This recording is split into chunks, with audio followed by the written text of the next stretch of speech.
الواحد الأحد اللطيف الودود البصير الذي يبصر جريان الماء في الحجر الجمود ولا يخفى عليه دبيب النملة السوداء إلى الصخرات الصماء في الليالي السود.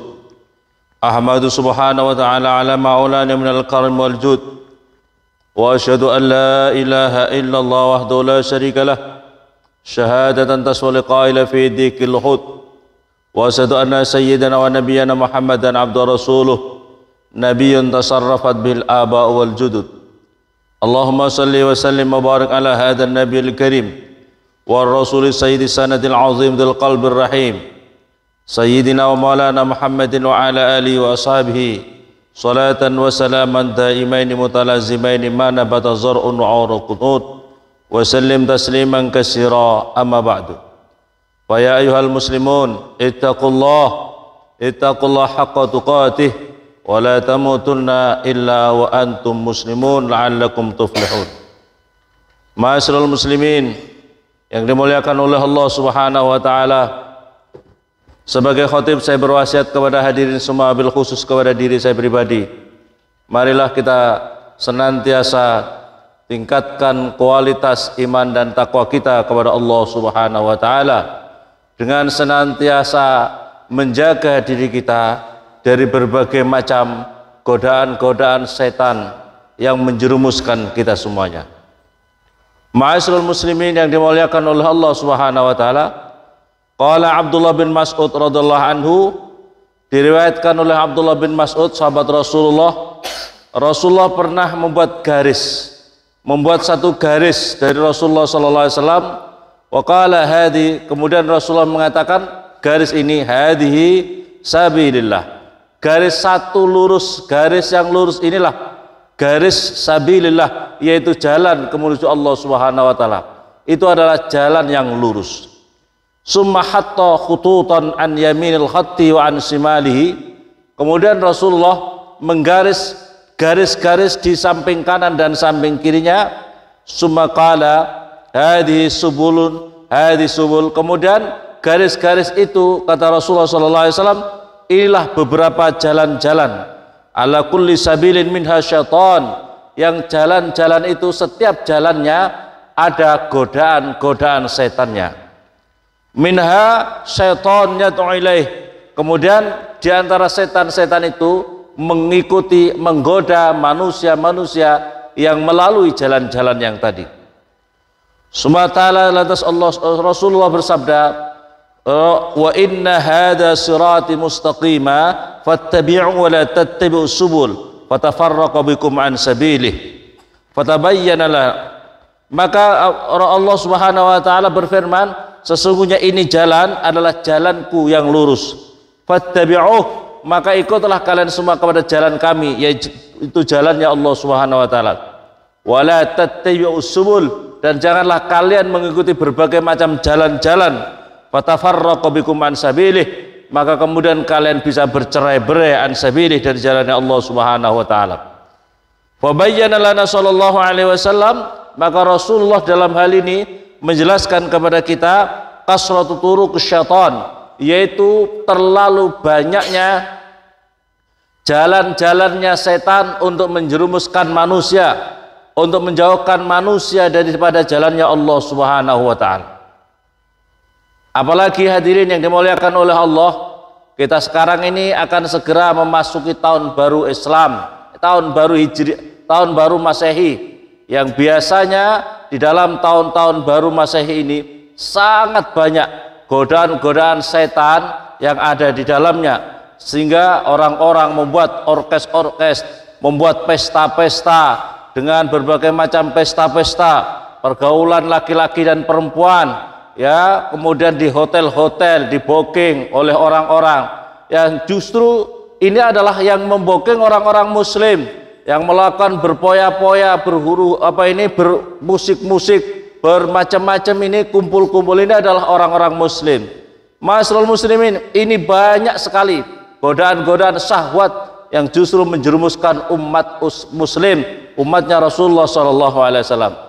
Hadirin yang dimuliakan oleh Allah Subhanahu wa taala, kalau zaman dahulu, zaman jahiliyah, Rasulullah pernah dilempar oleh kotoran-kotoran onta, daripada orang-orang jahiliyah. Tapi sekarang ini justru di tempat di tahun-tahun baru seperti ini, tahun-tahun Masehi seperti ini, justru melempar kotoran-kotoran itu di muka Rasulullah Sallallahu Alaihi Wasallam, yang membuat sedih Rasulullah, yang membuat susahnya Rasulullah Sallallahu Alaihi Wasallam.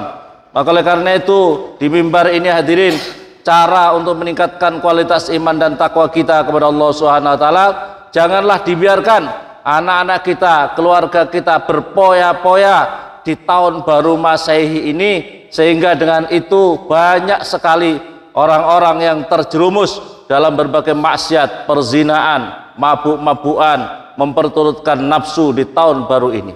Naudzubillah summa naudzubillah. Jangan membuat sedih Rasulullah, jangan membuat malu Rasulullah sallallahu alaihi wasallam.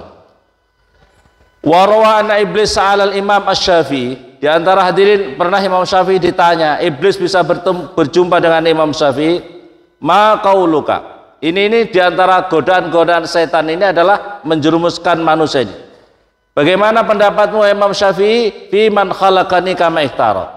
Orang, yaitu zat Allah yang telah menciptakan aku sebagaimana yang ia pilih, dan kemudian mentakdirkan diriku, memperlakukan diriku sebagaimana yang dipilih.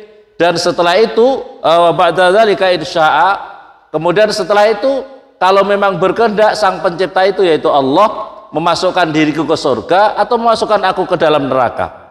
Ini adalah pertanyaan pertanyaannya iblis kepada Imam Syafi'i. Maka kemudian ini adalah pertanyaan jebakan daripada Imam Syafi'i. Kemudian Imam Syafi'i menjawab, fa nadhara fi kalami sumakal a'dilu dzalika. Apakah, katanya setan lagi, kalau seperti itu apakah Allah itu adilkah kepada diriku, katanya.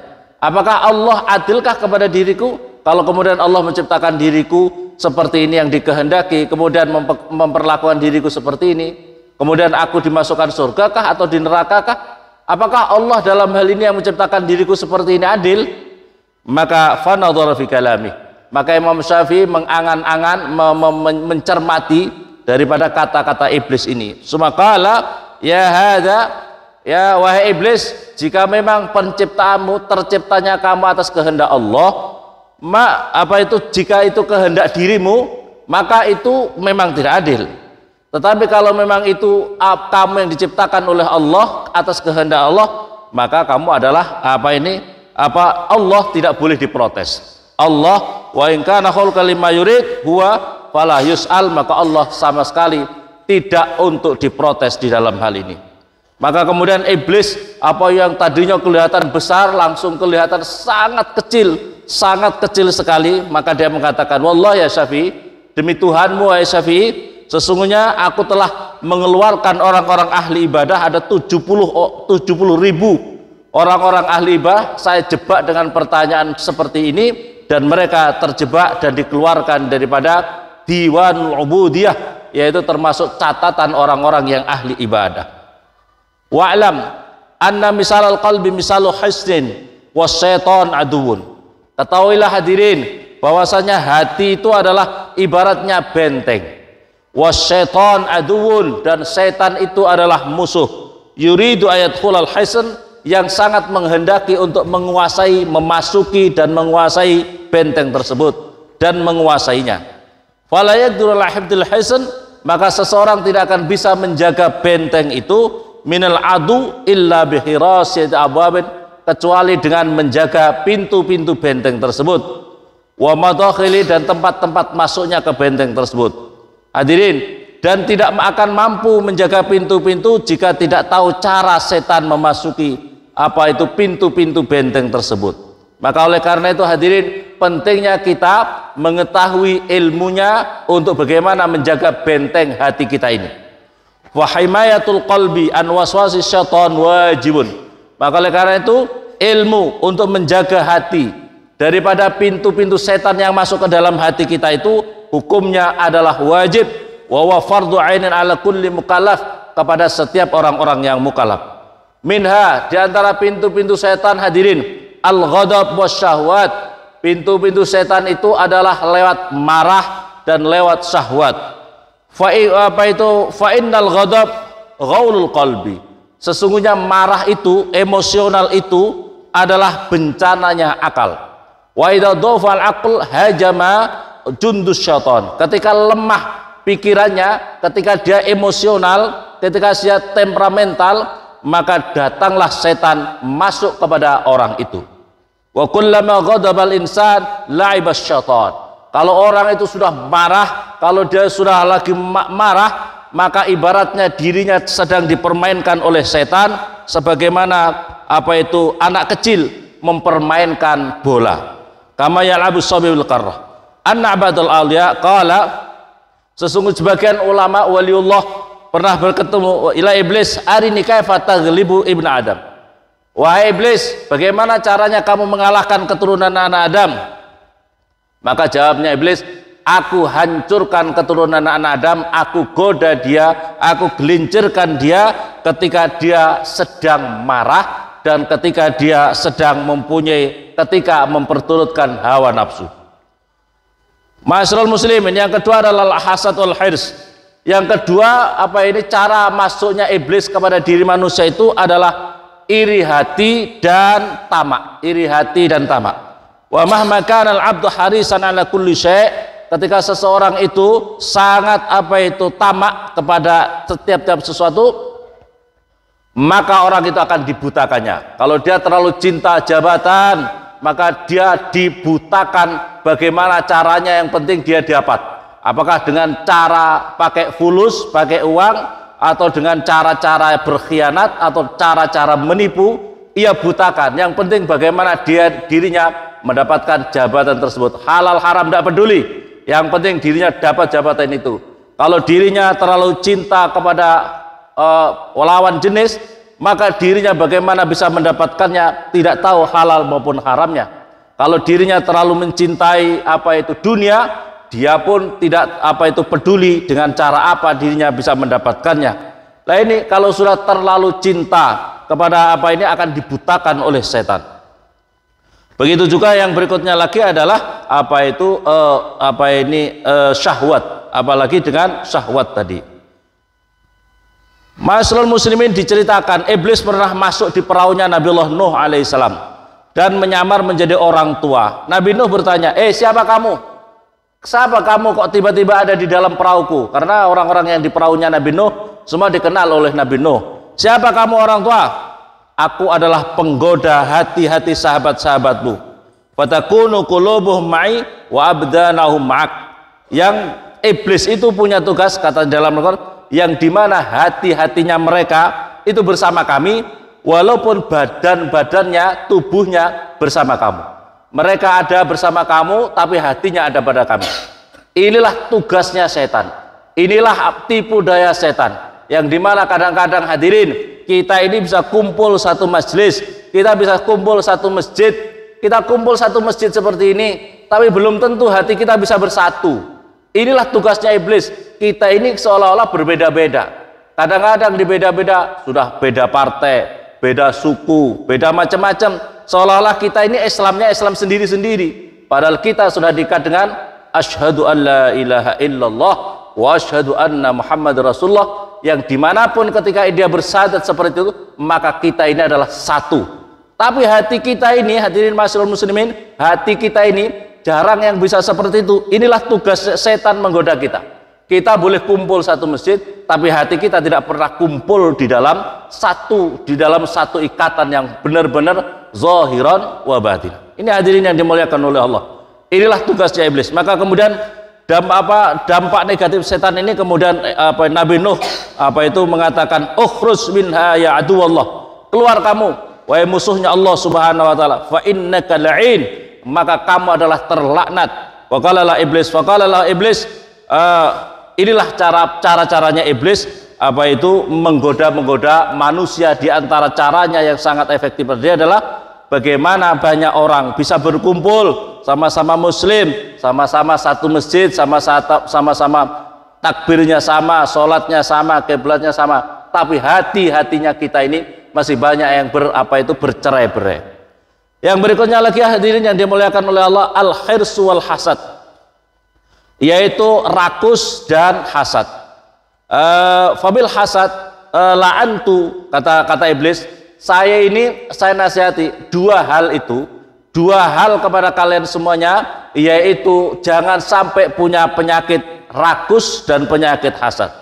Dengan hasad saya dilaknat oleh Allah Subhanahu wa taala. Karena iblis itu dilaknat oleh Allah karena hasad kepada Nabi Adam. Ketika Nabi Adam, kamu beri hormat, saya tidak mau karena saya lebih senior daripada Adam. Saya tidak mau. Ini hasad sama Adam. Maka kemudian dilaknat beserta seluruh keturunannya masuk neraka. Dan kemudian amal hirsu, dan kemudian rakus. Nabi Adam digoda oleh iblis. Adam, makan kamu buah khuldi itu. Kamu di surga kan semua halal. Itu hanya ngicipi saja, tidak usah makan. Digoda lewat istrinya Siti Hawa. Kemudian akhirnya ngicipi daripada buah khuldi itu. Ini adalah karena rakus. Sesungguhnya makan semuanya cukup. Makan segala fasilitas surga cukup. Cuma penasaran dengan satu buah khuldi itu. Maka akhirnya Nabi Adam diturunkan daripada surga. Maka ini penyakit, hadirin, penyakit yang harus kita jaga. Kadang-kadang kita ini sudah cukup, urusan ekonomi kita ini sudah cukup, tapi karena rakus maunya semuanya dikuasai. Tanah sudah cukup, tapi semuanya mau dikuasai. Segala macam harta kita sudah cukup, kita ini paling umur berapa, tapi semuanya ingin dikuasai. Tapi karena hubbud dunya, terlalu cinta dunia. Wa minha as-sabu, ya berikutnya lagi penyakit setan, lewat pintunya setan adalah kenyang. Minat ta'am, daripada makanan, wa in kana halalan, walaupun makanan itu halal, apalagi yang tidak halal. Sofyan, fa inna sabu yuqawwis syahwat, karena sesungguhnya kenyang itu menguatkan syahwatnya manusia. Jadi kalau seseorang sering kenyang, itu memperkuat daripada syahwatnya manusia. Apalagi hadirin, umpamanya dia itu masih belum menikah, makannya terlalu luar biasa, setiap hari makan sate. Ini yang terjadi adalah menguatkan hawa nafsunya. Maka oleh karena itu cara riyadhahnya para ulama-ulama, kadang-kadang kalau ada di pondok pesantren, makan yang sedikit, makan tidak usah terlalu banyak-banyak. Supaya apa? Supaya potensi hawa nafsunya ini bisa cukup dikendalikan. Kalau makannya yang mewah-mewah, yang enak-enak terus, anak kita MTS kadang-kadang bisa hamil. Naudzubillah summa naudzu. Anak kita baru SMA, pergaulannya sudah tidak karu-karuan. Ini harus dijaga, hadirin. Makan tidak usah terlalu banyak. Ini adalah pintunya iblis lewat makanan ini. Diriwayatkan, hadirin, Nabiullah Yahya alaihissalam melihat iblis. Iblis itu terlihat dia membawa berbagai macam kaitan-kaitan yang sangat banyak di tubuhnya. Maka kemudian, wahai iblis, apa yang kau bawa itu? Kenapa kau bawa kaitan-kaitan yang sangat banyak seperti itu? Katanya iblis, inilah pintu-pintu syahwat. Jika ada keturunan anak Adam terlalu kenyang, maka dia akan aku goda dengan berbagai kaitan-kaitan syahwatnya. Yaitu diantaranya, kalau orang sudah terlalu kenyang, maka dia pasti akan malas sholat. Dia akan malas untuk beribadah, malas untuk berzikir, karena maunya tidur, maunya memperturutkan nafsu, maunya tidur, maunya memperturutkan hawa nafsu. Maka setelah itu, maka Nabi Yahya mengatakan, wallahi alayya alla amla batni minat ta'am. Demi Allah, tidak akan aku penuhi perutku ini dengan kekenyangan. Jadi makannya sangat sedikit, banyak puasa dan tidak pernah kenyang. Itulah Nabiullah Yahya alaihissalam. Yang berikutnya lagi, hadirin, pintu-pintunya iblis adalah suka terlalu bersolek, terus suka bermewah-mewah dengan pakaian, dengan rumahnya, dengan kendaraannya dan lain sebagainya.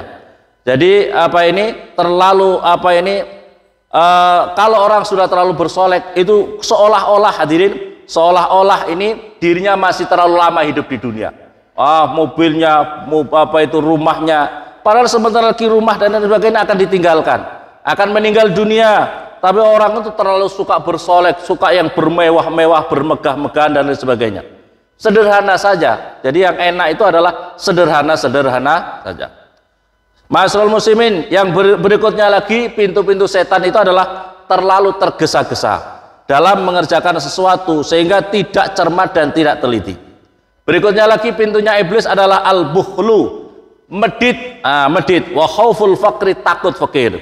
Fa inna dzalika huwa alladhi yamna'u minal infaq wa tasadduq. Yang dengan bakhil itu dirinya takut untuk mengeluarkan sedekah, mengeluarkan infak, mengeluarkan apa itu, dan maunya adalah bagaimana dia menyimpan uang, nyimpan uang, nyimpan uang, nyimpan uang.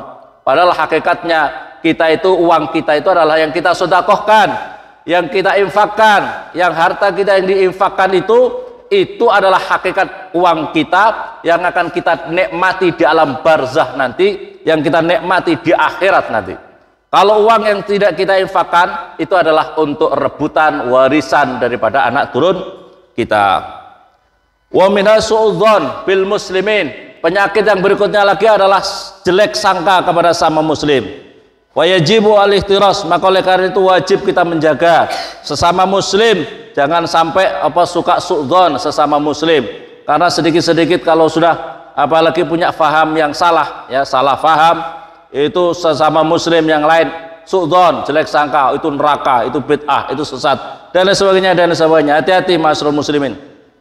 Maka oleh karena itu hadirin yang dimuliakan oleh Allah, kita harus jaga. Inilah pintu-pintunya setan di dalam Al-Quran. Inna syaitan lakum adu fattakhiduhu aduwa. Sesungguhnya setan itu adalah musuh, maka ambillah, jadikanlah setan itu adalah menjadi musuh kalian semuanya. Dengan cara musuhi setan adalah bagaimana meningkatkan kita taat kepada Allah, menjauhi apa itu godaan-godaan setan yang menggoda diri kita, khususnya untuk diri kita, keluarga kita, anak turun kita. Potensi-potensi godaan setan harus kita jaga. Apalagi sebagaimana yang saya sampaikan adalah khususnya di tahun baru seperti ini, atau anak-anak liburan seperti ini, orang saling nanti bertemu laki dan perempuan dan sebagainya dan sebagainya. Kita harus hati-hati ini. Barakallahu li wa lakum fil Qur'anil azim wa nafa'ani wa iyyakum bima fihi minal ayati wa dzikril hakim. Wa taqabbalallahu minna wa minkum tilawatu inna samal alim astaghfirullahal azim li wa lakum wa li walidayya wa li walidikum wa lisal muslimin wal muslimat fastaghfiruh wa ya fawzal mustaghfirin wa ya najatat taibin.